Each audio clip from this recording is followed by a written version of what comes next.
Hello, everyone. Thank you for your patience with us this afternoon or morning. Thank you for joining us today to learn more about the National Science Foundation's newest directorate, the Directorate for Technology, Innovation, and Partnerships, or TIP, as we call it. My name is Kelly Monteroso, and I am the TIP Communications Specialist. I will be moderating the question and answer session at the end of the webinar. We also have two colleagues answering written questions, Peter Atherton, a Program Director for our SBIR STTR program, and Daniel Getzel, Entrepreneurial Lead for our Regional Innovation Engines program. A few notes about logistics. We'll have a presentation for about 45 minutes, and we'll have about 10 minutes for Q&A. Please use the Q&A feature to ask any questions. And this session will be recorded. The recording link will be sent to all registrants. Without further ado, it's my pleasure to introduce Dr. Irwin Gyanchandani, Assistant Director of Technology, Innovation, and Partnerships, leading the new TIP Directorate at the National Science Foundation.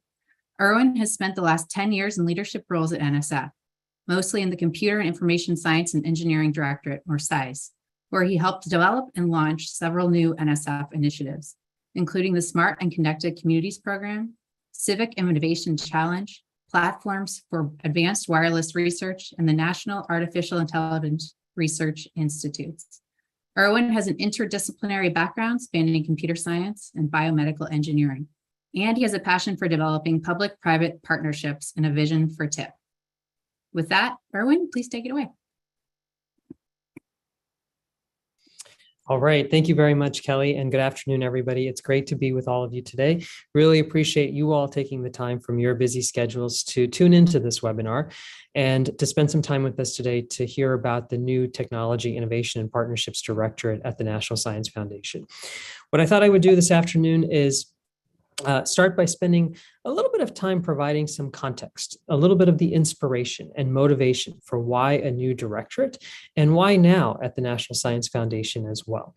I will then talk a little bit about some of the key functions that derive from the mission for this new directorate and how that mission aligns with the mission of NSF as a whole, as well as some of the programmatics that then align with those functions. And then I'll provide a little bit of closing with a bit of status of where we are as a directorate today and what we're looking to do as we head into the fall and into the months ahead as well. So let me first start with a little bit of that inspiration or motivation for a new directorate, and I hope you'll indulge me with a little bit of a history lesson to start here as well. So some of you may know that 75 years ago, an individual named Vannevar Bush published a manuscript called Science, the Endless Frontier, and wrote that really in response to a request for the president. It was a report to the president at the time, really outlining the value proposition for federal investment in basic research. And Vannevar Bush's work came on the heels of World War II, and it came on the heels of the Manhattan Project as well, and really was an ode to making the case for why federal investment in basic research is so critical to being able to power the frontiers of science and engineering, and in turn to power the frontiers of society and economy as well. And as a matter of fact, if you look forward over the next 7 decades plus to where we are today, I would argue that in many ways, Bush's vision of this endless frontier powered by science and basic discovery is one that has indeed paid dividends and borne fruit in the form of new societal and economic growth all across this country and all around the world for that matter as well. If we fast forward to where we are today as a society, 2022, one would argue that we are facing a similar sort of defining moment as the US faced on the heels of World War II. It's just that the characteristics of that moment are different. We are facing intense global competition from countries all around the world in a number of key technology areas, whether it be advanced manufacturing or advanced wireless or artificial intelligence or biotechnology powering the next generation bioeconomy and so on. Across this entire spectrum of technology areas, it is absolutely the case that countries are investing and investing heavily to ensure leadership and to ensure progress that can ultimately contribute to societal and economic growth. At the same time, I think we would argue, and indeed the National Science Board has spoken to each of these dimensions, but particularly to this dimension in its Vision 2030 report that it published a few years back, the National Science Board being a governing body for NSF, really spoken to the fact that a lot of federal investment continues to be concentrated on the coasts and big cities, in certain universities. And there's an opportunity for us to really harness the diversity of talent that exists across the country. In fact, one could argue that it's the diversity that makes up the US that in many ways offers us a competitive advantage in and of itself. But there's an opportunity for us to do a much better job of being able to engage individuals and organizations and regions that maybe haven't been as engaged in the conduct of research, but yet still have significant perspectives and backgrounds and experiences to be able to bring to bear. And then finally, a third reason for this being a defining moment are the socioeconomic challenges that we face today.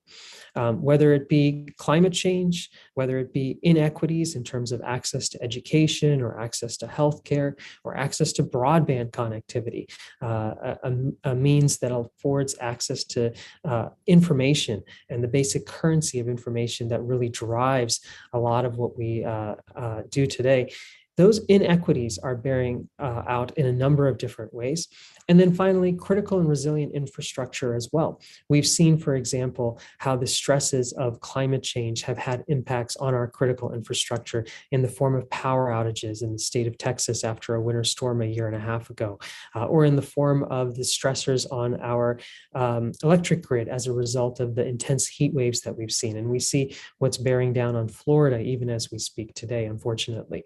And so in many respects, as we think about the socioeconomic challenges, and there are just 3 examples on this slide, you could conceivably consider other examples as well of how we face many of these today all across the spectrum. And so in many ways, this defining moment is about those technology areas that I described a few slides ago: advanced manufacturing, advanced wireless, AI, and so forth, really intersecting with some of these societal and economic challenges as well: climate, equity, critical infrastructure. As we think about the climate challenge, for instance, it inspires new research in wireless and sensing capabilities and AI-based innovations. And as we have innovations in each of those areas, that also gives us new lenses into the climate challenge or the equity challenge or the critical infrastructure challenge and so on. And so there are real opportunities for us to be able to stitch these together and think about this intersectionality as part of this defining moment that we face today. Global competition, the missing millions, and how we can do a better job of engaging the missing millions, and the socioeconomic challenges, just a few examples of which I illustrated a few slides ago. And so as I think about this defining moment, it's also paired by an evolving research and innovation ecosystem. Regardless of the field that you may be in, regardless of the work that you may be doing, I would argue that the pace of discovery in every aspect of science and engineering and in many sectors of our society and economy has been dramatically accelerated as a result of access to unprecedented amounts of data, as well as emerging technologies, be it machine learning or other types of capabilities that allow us to be able to harness those data and really extract out meaningful insights that can inform new discoveries and new innovations as well. When we think about today's researchers, particularly early career researchers, many of them will say that they went into science and technology and engineering and mathematics specifically because they are deeply interested in trying to be able to bring their research backgrounds and perspectives, their innovations to bear in a positive way on society. And so thinking through that is another element. That demand for societal impact is another element of our evolving research and innovation ecosystem. And then finally, when we think about where talent is today, in many ways, talent is highly distributed across different sectors, no longer concentrated strictly in academia or strictly in industry for that matter, but really in civil society broadly, in nonprofits and foundations, in communities of practice. And so we have an opportunity to be able to stitch together that talent to create the blended teams through partnerships that allow us to be able to advance the discoveries and innovations that will pave the way into the future. So when I think about everything that I've described up until this point, the defining moment that we face today, when I think about some of the key challenges that we face in that regard, but at the same time, the evolution of the research and innovation ecosystem as well. This is really about catalyzing a paradigm shift to a certain degree. A lot of what the National Science Foundation has done over the course of the last 7 decades plus has been to support largely investigator-driven science, and primarily that means academic research teams, so faculty and students in academia, and it has resulted in a steady stream of discoveries that have improved our prosperity, improved our overall quality of life. And we want to do more of that. By no means are we moving away from that focus. But at the same time, I think increasingly it's also important for us to think about the users, the beneficiaries, the consumers of the research that we're trying to support, and have them engage with researchers and students from the start in shaping and conducting the research and piloting solutions that emerge from the research in the very same contexts where some of those challenge problems first motivate and first surface. And so this is really about multi-sector teams that put an emphasis on the important societal or economic or technological problems that are driving the research pursuits as we go forward. So in many ways, this is a little bit of an expansion from a strict focus on great ideas, great faculty, great students, great individuals who lead to new technological discoveries and innovations that we then push to the market, to bringing the market to the table from the start, if you will. And by market, it's more than just industry. It's all these different sectors that you see on this slide, really bringing society to the table to help inspire the research directions and be then motivated to pull the innovations out into society more generally as well. So going from sort of technology push to an expansion to also sort of a market or societal demand or pull as well. And so in many ways, I started this talk by referring to Vannevar Bush and the Science, the Endless Frontier manuscript that he published many, many decades ago. And I'm going to end this segment with Jumpstarting America. This is a book that's been published much more recently, just in the last few years. And this book really speaks to the opportunity that exists in all corners of our country. The fact that there are challenges, but there are also diverse talents all across this country. And we have that opportunity to be able to harness that as we think about the research directions and the innovation potential into the future as well.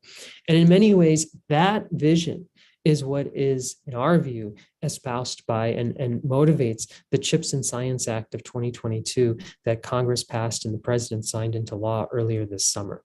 And while this act appropriates $54 billion for semiconductor incentives and R&D and workforce development, and that's the CHIPS part of the bill, if you will, that's got a lot of attention by the mainstream media, it also authorizes the National Science Foundation and other science agencies. And in the case of NSF, it authorizes $81 billion over the next 5 years, including a significant plus up for the agency and funding for a new Directorate for Technology, Innovation, and Partnerships, or a TIP Directorate here at the Foundation. So hopefully that gives you a sense of what the inspiration is. Where does this all come from? It's not every day that we stand up a new directorate. As a matter of fact, it's been 32 years since NSF last stood up a new directorate. And so what's really motivating us to move along this trajectory as we think about this new Directorate for Technology, Innovation, and Partnerships? So I'm going to transition now to talking a little bit about the mission space specific for TIP and how that fits in within the broader NSF mission. Some of you who are joining may know this slide really well. Some of you, this may be the first time that you're really interfacing with NSF and our mission space. But since the establishment of the foundation in 1950, we have sought to promote the progress of science, to advance the nation's health, prosperity, and welfare, and to secure the national defense as well. That's been a part of our mission, and I'd ask that you keep that in mind as I progress and talk about the role of TIP in the context of that mission, because we're not trying to change the mission of the agency. We're rather trying to, in some sense, bootstrap a portion of that mission as we look to the future. So if you think about the different areas of research that we support, we, the federal government or industry or others support, they're largely rendered on this particular slide. The top half of this slide speaks, some of you may be familiar with this slide, by the way, as Pasteur's quadrant. We filled in some of the other quadrants as well. The top half of this slide really speaks to the NSF mission space around basic research. We support the full spectrum from pure basic research to much more use-inspired basic research. So as an example, a few months ago, NSF, together with an international team of scientists and funding agencies, announced the discovery of the black hole in the Milky Way galaxy. And that was the result of decades of curiosity-driven, discovery-based exploration that lended itself to ultimately finding this black hole. There was a lot of technology that was that was necessary to make that happen. There's a lot of use-inspired innovation along the way, but at its heart, the discovery of the black hole was curiosity-driven exploratory science. On the other end of the spectrum was our response to COVID-19, the pandemic just a few years ago. Shortly after the SARS-CoV-2 virus was declared a pandemic, NSF went to work funding hundreds of millions of dollars of researchers all across the country to be able to address the use-inspired, the critical need that we had in the moment, solution-focused innovations that helped us find our way to some extent to where we are today, trying to move out of the pandemic context. For example, it was NSF-funded work on an NSF-funded supercomputer that helped lead to the discovery of the molecular structure of the spike protein on the SARS-CoV-2 virus, which was then the basis for subsequent work by other agencies and others, leading to the vaccines that many of us have now come to rely upon. And so really, in many ways, we span that top half of this chart from pure basic research to much more use-inspired basic research. We also have a role in the bottom left-hand corner around translation and innovation. NSF was the first agency to launch the SBIR Small Business Innovation Research Program with a pilot effort back in the 1970s, and then formalizing that into a program in the 1980s that other agencies have adopted. And there are other examples of investments that we have made. For example, the I-Corps program, where NSF launched in circa 2010, the NSF Innovation Corps, to provide entrepreneurial education to faculty and students to help get research ideas from lab and into the marketplace. And so that's really sort of a third axis, if you will, that emanates from pure basic research, use-inspired basic research, pure applied research, but that's also in the purview of NSF. What we don't do is the bottom right, pure applied research, which does tend to be the purview of other mission agencies like the Department of Defense and the Department of Energy and so forth, and also part of the purview of industry as well. So when I think about that defining moment, when I think about the evolving research and innovation enterprise in this country, where we see an opportunity to put a spotlight as we move forward, and again, not at the expense of pure basic research, but just to sort of amplify another part of our efforts, is around use-inspired basic research, as well as translation and innovation too. And so if you think about NSF's existing directorates today, from the biological sciences to engineering to math and physical sciences and so forth, we think of TIP as a crosscut, as a horizontal that's going to work very, very closely with bio, with engineering, with MPS, with computing and so forth, with the social, behavioral, and economic sciences, to really enhance, to strengthen and scale the investments that are being made by each of those directorates in use-inspired and translational research, but to really elevate them across the board, across our investments in our mission space for the next generation of innovations that can be brought to the market and that can be brought to society as well. So with that as sort of the basis set for the mission space for TIP and how we look to work together with other directorates, let me take just a few moments to describe for you the different functional elements of the TIP directorate. What are our key functions tied to those to that mission space? And sort of a building block, you see at the bottom here all of our existing directorates and offices, and you'll see on the next few slides sort of an overlay that's intentionally horizontal and cross-cutting, because that's how we see and how we think about TIP.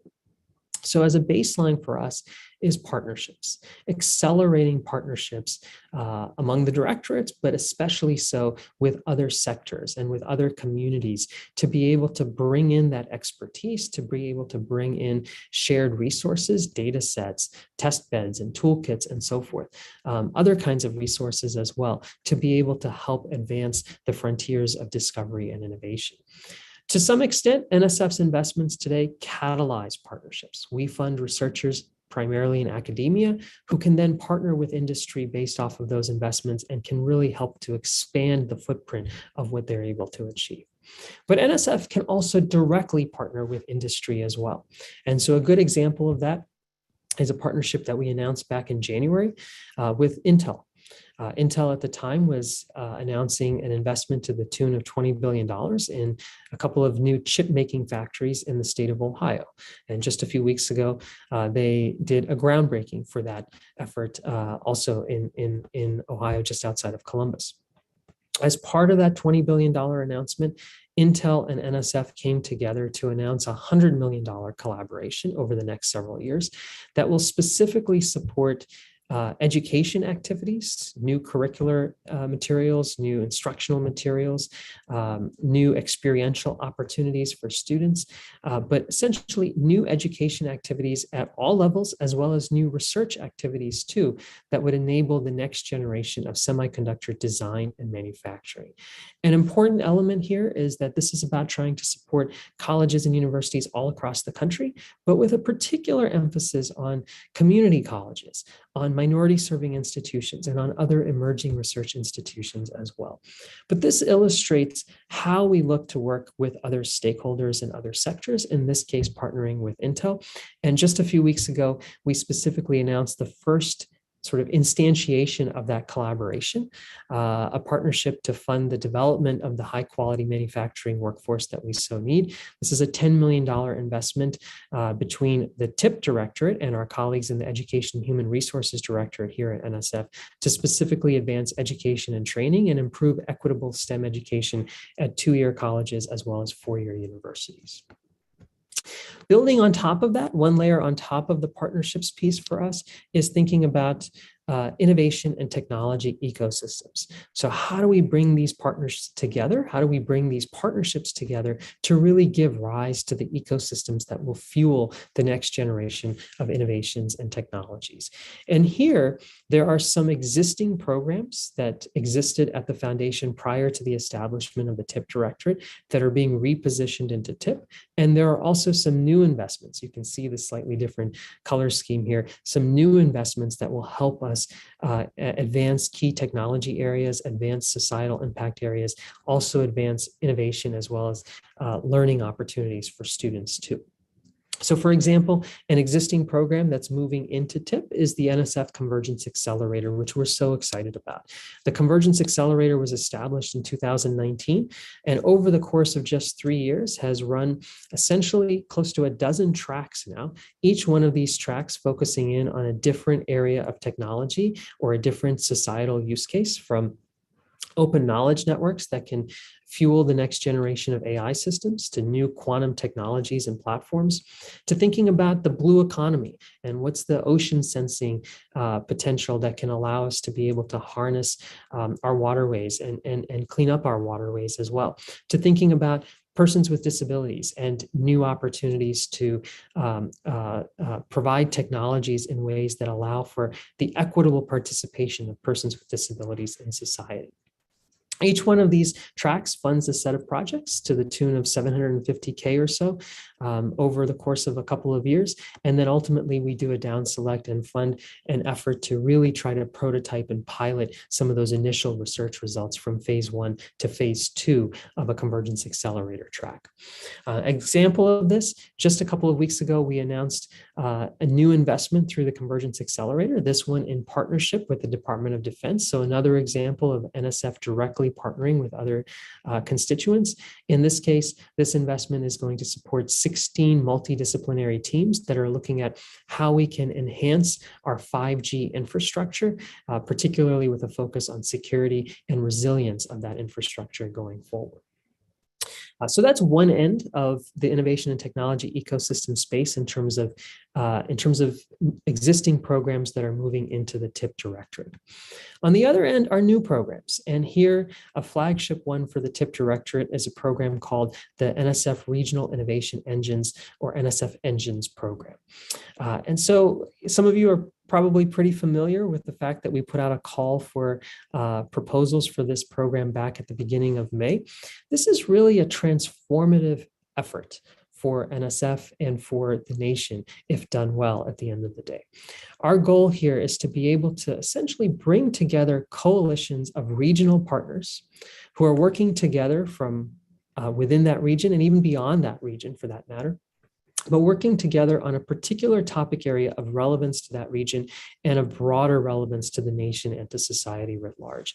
And so those partners essentially form this nucleus. And over time, with NSF investment and with a framework that we are developing for the NSF Engines program, we want that nucleus to essentially grow into an innovation ecosystem that pulls in industry and institutions of higher education and government and nonprofits and community organizations, and ultimately grows into a vibrant innovation ecosystem that can be self-sustaining beyond the duration of NSF's investment. So when I think about what makes the NSF Engines program, it's intentionally different to a certain degree from what we do in other investments and other programs across the foundation. It's different in terms of the scale that we're talking about. It's different in terms of, when we talk about scale up to $160 million over a 10-year horizon. It's different in terms of the specific emphasis on co-design and co-creation, bringing together a set of stakeholders who are really going to help to shape the research directions and then be the beneficiaries of the research outputs as well. You could imagine multiple engines that focus in on shared topic spaces. So collectively, they form a cohort that leverage the geographic diversity of the country. The climate problem, for instance, manifests in different ways in different parts of the country. And so how do we have different engines taking different cuts at that problem and then stitching together their outputs so that the whole is greater than the sum of the individual parts? We will have milestones for these engines to ensure that they're making progress and to decide upon continued funding. And then success here really looks a little bit different than a traditional NSF research project. This is not about us specifically focusing on research publications and conference proceedings, though we do expect to see that as well. But it's about what are the technology outputs that are going to be emerging from these engines?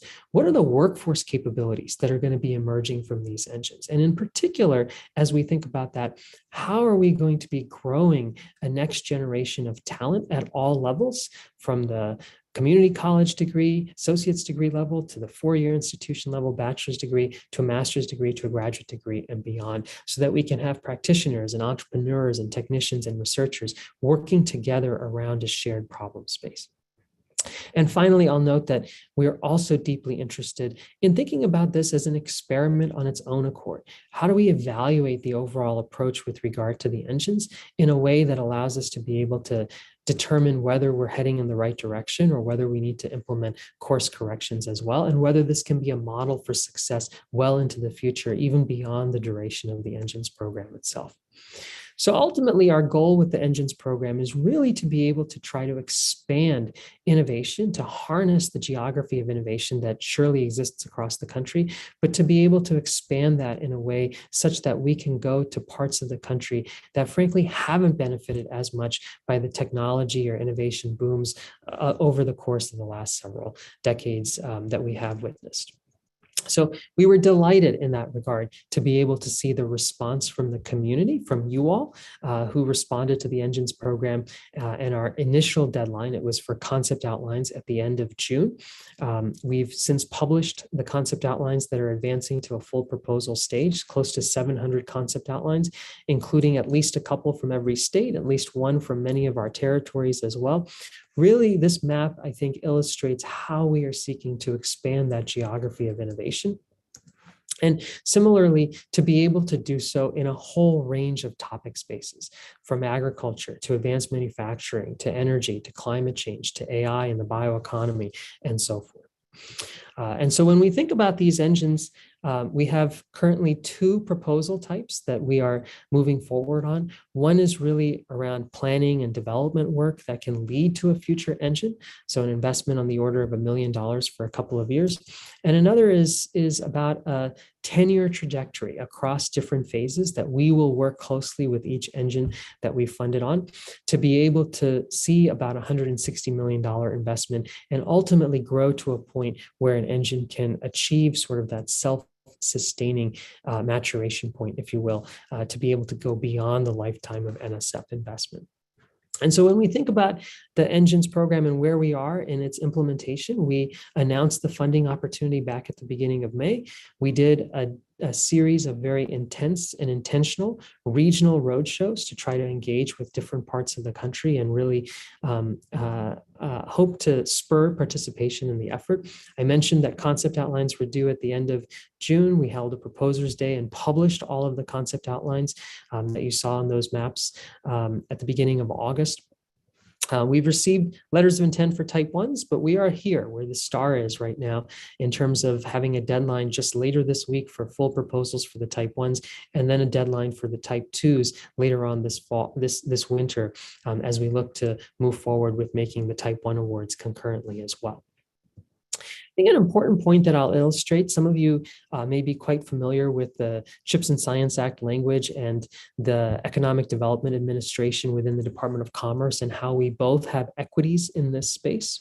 In fact, EDA is called out in the CHIPS and Science Act for standing up a set of regional technology hubs. They also have authorization, but not yet appropriations. So there's a fundamental difference there. They're not yet ready to move forward. And similarly, NSF is called out for the Regional Innovation Engines program. I think of NSF and EDA as operating on a spectrum, and we start from a place of fundamental research, albeit use-inspired in the context of the Regional Innovation Engines. And EDA starts from a place of economic growth. And we see some intentional overlap, which I think is healthy in this particular case, because it allows us to be able to see the work of the engines really feeding into the work of the technology hubs when they come online as well. And so another way of thinking about this is a little bit of a Venn diagram. NSF has announced the Regional Innovation Engines call. It really starts from a fundamental research and R&D layer, trying to think about research and translation as the basis, trying to think about how we broaden participation by including folks from populations that have typically been underserved or underrepresented, and ultimately an 8 to 10 year effort per engine. The regional tech hubs, on the other hand, really focusing on the region's now and future economic drivers. So the future part, especially derived from some of the outputs of the engines as they come online. This is about scaling up capacity to deploy breakthrough technologies, creating the physical and human and systems infrastructure that you need. And in the middle, there's a lot of shared commonality between these efforts in terms of the focus on place-based innovation, the focus on long-term investments, the focus on economic growth and technology development, and the public and private partnerships that really serve as the connective tissue for building out an innovation ecosystem. So hopefully that gives you a sense of another aspect of the innovation and technology ecosystems, horizontal, that functional layer, if you will, as we seek to really grow out the ecosystems that will have significant impact into the future. And then I'll move forward to the next tranche, if you will, which is around technology translation. So you have partnerships as a foundation that feed into innovation and technology ecosystems, and those ecosystems giving rise to new technologies that we now want to start to translate into the market and into society more generally as well. And here also, there are some existing programs like I-Corps and Partnerships for Innovation and SBIR, which I'll talk about in a second. And there are also opportunities for new and innovative pathways for us to consider as well. And so I think a really important point here is I like to think about this, again, starting from a place of what are the impacts? What are the societal benefits that we want to achieve at the end of the day when we think about the research that we're trying to support, particularly within the TIP Directorate, but I think this is true for some of the other activities all across the foundation as well. And so in that context, you can think about research that gives rise to educational adaptations, that gives rise to impacting government missions. For example, research in the wireless space and spectrum space that can inform spectrum policymaking. There's, of course, lab to market, new startups, new products on the market, and so forth. There's open source ecosystems as well. In some contexts, in some settings, open source offers a competitive advantage relative to some of the more closed box approaches that may be taken instead. And so if you think about the research projects that we support out of the foundation today, there comes a point where we start to think about transitioning those research projects to any one of these potential outcomes. And in fact, some of our programs today have this TTP option where you can get a supplement to be able to start to think about that initial path from research output to hardening that output and progressing toward societal benefit or societal impact. But we also have, beyond that TTP option, the ability to think about specific pathways that we're building out to lead down a particular track. So for instance, lab to market. NSF has pioneered the lab to market platform. We have a program, Partnerships for Innovation, PFI, that allows for partnering with industry on initial licensing of new technologies. I-Core, that provides that experiential entrepreneurial education so that folks can start to think about the market fitness for a particular innovation. What is the market that's out there? And SBIR, STTR, that allows us to be able to do that initial feasibility of a deep tech venture and hopefully put it on a path so that it can lead to a larger venture or ultimately be acquired. So that's one pathway that we have funded and we hope to grow and scale out of the translational aspect of the TIP Directorate. But another is open source ecosystems. And just earlier this year, we launched a program, Pathways to Enable Open Source Ecosystems, or POES, that allows us to be able to resource faculty and students as their research innovations are coming to the fore on what's the training that's necessary, what's the funding that's necessary to be put onto a path so that you can start to think about an ecosystem that comes together, an ecosystem of innovators who can further that particular research output and potentially give rise to new innovations that could go down the lab to market trajectory or any of these other trajectories as well. And I like to think of this as really bi-directional. So we have the societal benefits, the societal impacts that help inform and shape the research directions. We have new research innovations that we then take down any one of these pathways. And we learn those lessons along the way in a very symbiotic fashion. And so part of our goal with the TIP Directorate in that tranche, that last functional tranche, is to really build out these pathways as we've started to do with lab to market and now open source ecosystems as well. And as a matter of fact, just a couple of weeks ago, we were delighted to announce a new investment that we're making in one of those pathways, lab to market, specifically in the I-Core program, bringing I-Core to additional parts of the country by funding 5 new I-Core hubs that will work collaboratively to build and sustain a diverse and inclusive innovation ecosystem, each hub to receive $3 million per year over a 5-year period. And now altogether, we will have 10 regional I-Core hubs, and you can see not quite covering the full geography of the country, but we're getting there, and we look to build that out in the years ahead as well. So hopefully this gives you a sense for how we think about the TIP Directorate, and starting from a place of partnerships as a foundational building block, leading into innovation and technology ecosystems, which then in turn inspire new technologies that can drive, that we can then drive forward along a translational pathway to have impact on society and have impact on the economy more generally as well. I think a really important point for us along every step of the way for the TIP Directorate has been thinking about diversity and equity and inclusivity and accessibility as well. For us to achieve success at the end of the day, we have to think about this as an effort, as an initiative that will expand the geography of innovation and the demography of innovation that exists all across the US. And so even before we launched the Regional Innovation Engines program, one of the first things that we did was a set of focus groups or listening sessions where we tried to engage diverse institution types, HBCUs, HSIs, TCUs, 2-year colleges as well, to really bring together folks from diverse backgrounds and experiences to help us understand what are some of the challenges with engaging with NSF? What are some of the challenges with submitting a proposal for a fairly large investment, for example, from the foundation and so forth?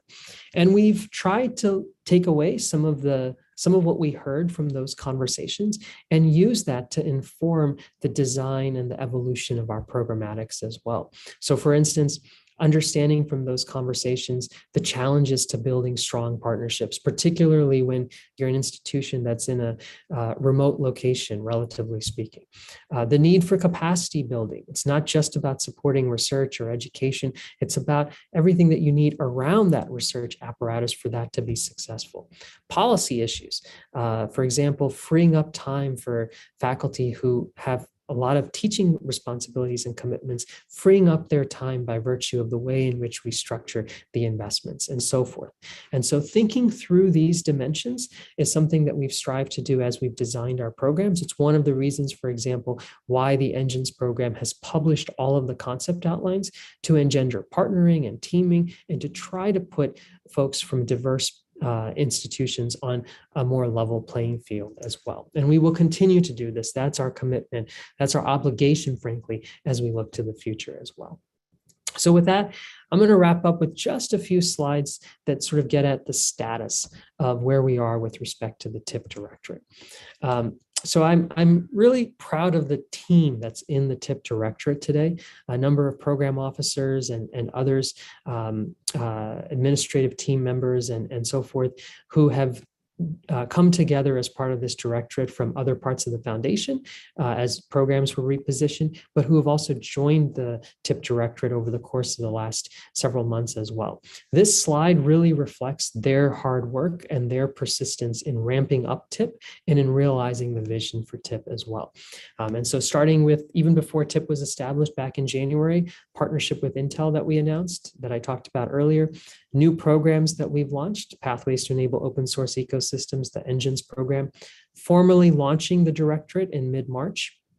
And then more recently, some of the announcements that we have around the DoD collaboration, the I-Core hubs, as well as entrepreneurial fellowships. We just announced funding of Activate to support a new cohort of entrepreneurial fellows who will have the resourcing to be able to think about the lab to market progression as well.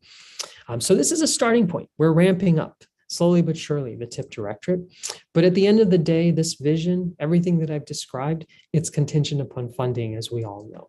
And so the President's FY 2023 budget request specifically calls for increasing the budget for the National Science Foundation to close to $10.5 billion. It's about a 20% increase over where we are in the current fiscal year 22, which ends this Friday, as it turns out. And as part of that budget request for $10.5 billion, we include close to $900 million for the TIP Directorate. And then you see how TIP, these are not numbers just for TIP. These numbers for advanced manufacturing, wireless, and so forth also include investments by other directorates as well. But how we partner with the other directorates to really fuel innovations in a whole host of key technology areas that will also help address some of the societal and economic challenges that I was describing earlier. I think a really important point for me anyway on this slide is the fact that at the end of the day, when we talk about the TIP Directorate, this is not about robbing Peter to pay Paul, if you will. The NSF budget in this request grows by about $1.7 billion.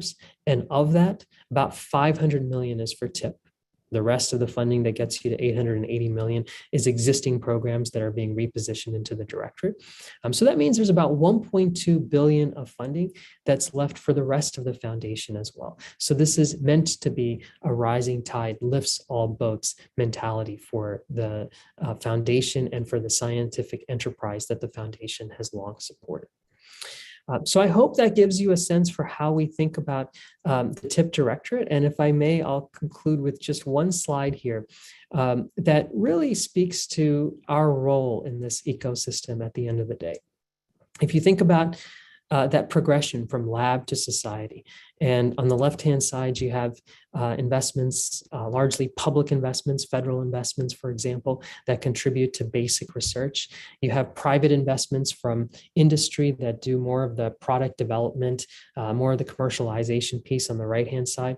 We think of TIP as bridging this so-called valley of death that many of us are familiar with that sits in between.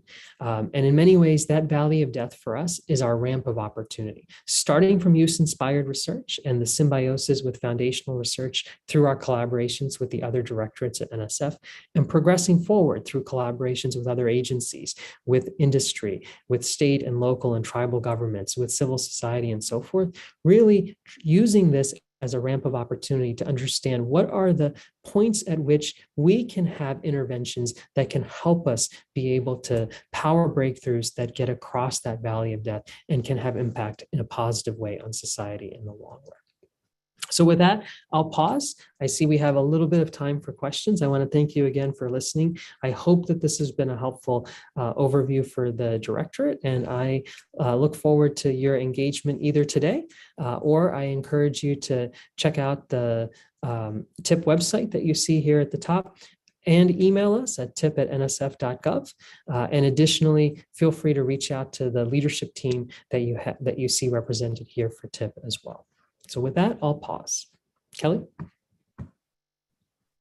Thank you, Erwin. We do have a lot of questions in the Q&A. There's no way we're going to get to all of them.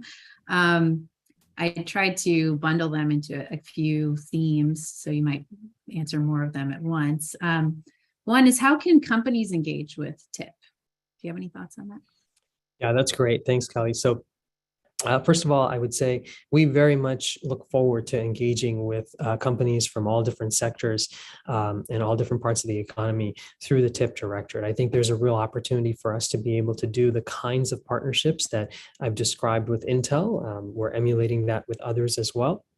So I would say, first and foremost, I encourage you to check out the TIP website, and I encourage you to check out the TIP budget request to have a sense for what some of our priorities are, both for TIP and for the National Science Foundation as a whole.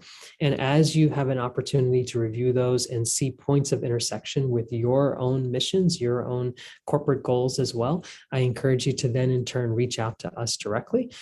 We do have aspirations subject to the availability of funds. Again, at the end of the day, this all requires resourcing from Congress to stand up a strategic partnerships office that can work collaboratively with our colleagues in industry and elsewhere to be able to situate some of these partnerships. But please take a look at some of the materials that we have, this slide presentation, and reach out to us because we are eager to engage with you as well. There's a tremendous opportunity for us to share knowledge and best practices and resources to help advance the frontiers of the research and innovation enterprise.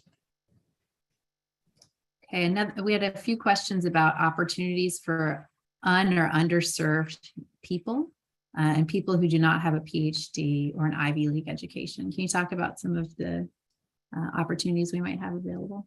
Yeah, absolutely. So on that front, let me say that, I think many of our programs, let's take, for instance, programs like the I-Corps and SBIR programs, where you might have ideas that you are really interested in potentially seeing get across from lab to market.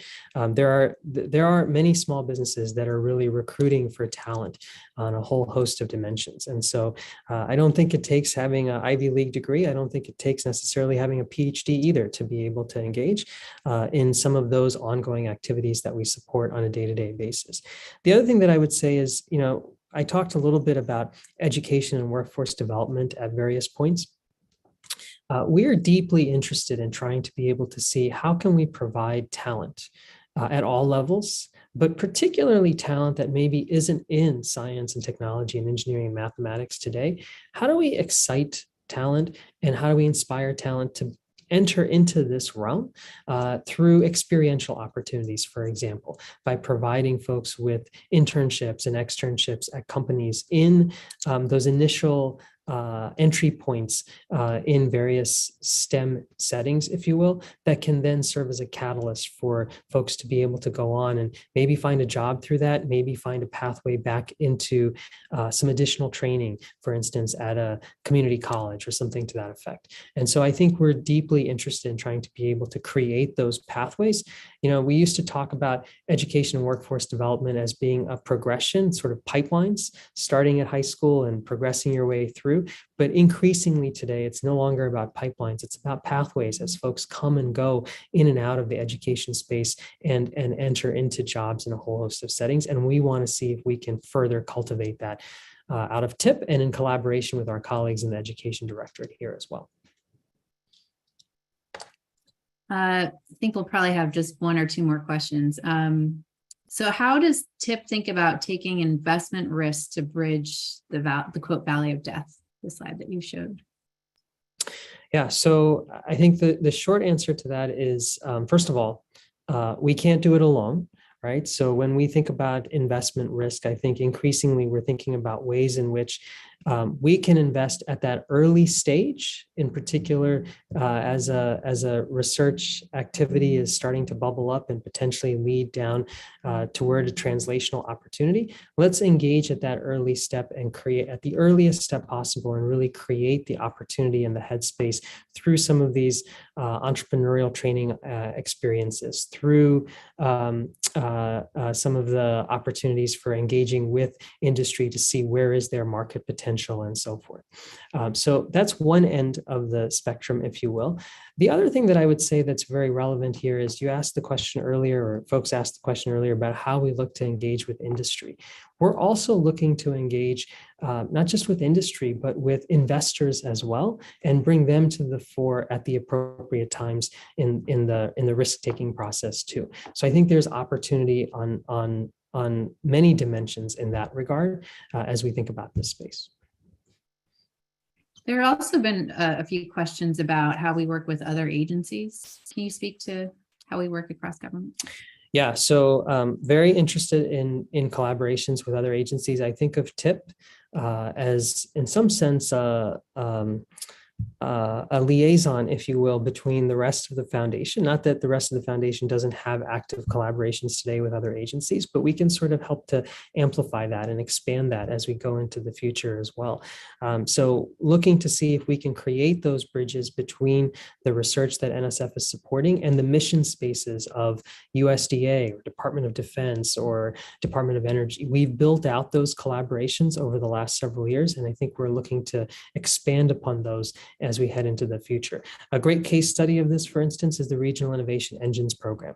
So with the NSF Engines program that we've launched, we've put into the funding opportunity that we may share proposals with other agencies so that they have an opportunity to be able to see if they might be interested in providing co-funding or in working with the teams whom we're funding to enhance their work and really help to ultimately get it taken up by those agencies to help support and enhance their missions as well. So I think we're really interested in those relationships. And if there are folks from other agencies who are on the line, I'd encourage you all to reach out to us as well.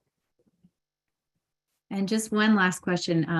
Can you point people to possible career opportunities in TIP and tell them the best way to engage?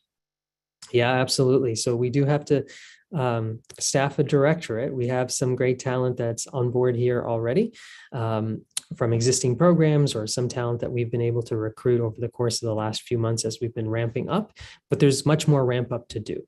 And so in that regard, I would encourage you to check out the TIP website. Where there's a link off of the website to existing opportunities that are posted on usajobs.gov, both for folks who might be interested in a federal appointment, as well as for folks who might be interested in what we call a rotational appointment, where you might come and serve in TIP for a few years before going back to your previous institution or going elsewhere beyond NSF. So encourage folks to stay tuned to the website and also, stay plugged in on social media, LinkedIn, for instance, as we try to get the word out through that media about job opportunities that are coming out for TIP as well. Okay, thank you, Erwin. I think any other questions, please send them to tip@nsf.gov and we'll try to respond. This recording will be sent out to all registrants and the slides as well. We're going to find out about the Q&A. I know there have been a lot of questions about the Q&A. So thank you so much, Erwin. Thank you all again. Looking forward to engaging.